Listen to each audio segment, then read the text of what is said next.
La conséquence, c'est d'une part, c'est que les bêtes restent à l'intérieur. Donc on est dans l'impossibilité de les sortir au champ. Donc là, on voit une prairie où les vaches sont sorties qu'une seule journée. Donc on peut constater les dégâts facilement. On a été obligé de les re-rentrer.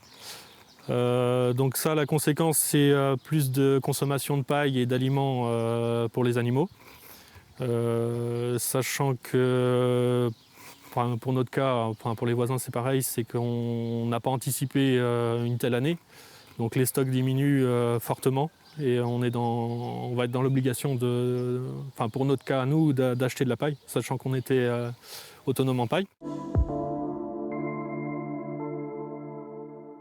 On a été dans l'impossibilité de semer tout d'abord nos céréales d'hiver à l'automne.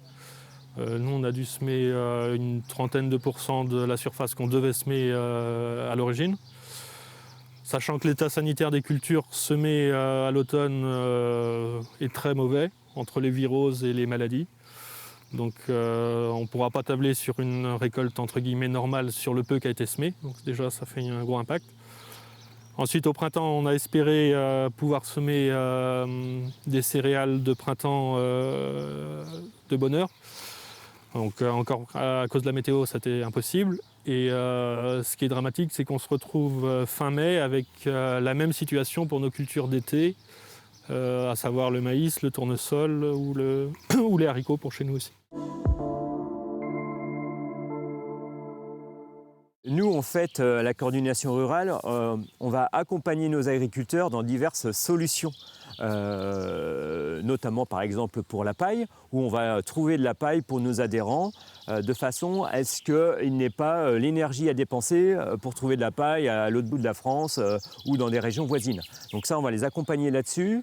On va les accompagner aussi sur le système bancaire pour leur débriefer un certain nombre de solutions bancaires, voilà, pour à la fois les rassurer, alors leur dire, ben voilà, vous avez telle ou telle solution dans telle ou telle banque, de façon à ce qu'on puisse trouver. Voilà. Le but, c'est vraiment d'accompagner les agriculteurs pour que ça aille plus vite et que ça soit moins souciant. Parce que là encore, le mauvais temps, c'est aussi le moral.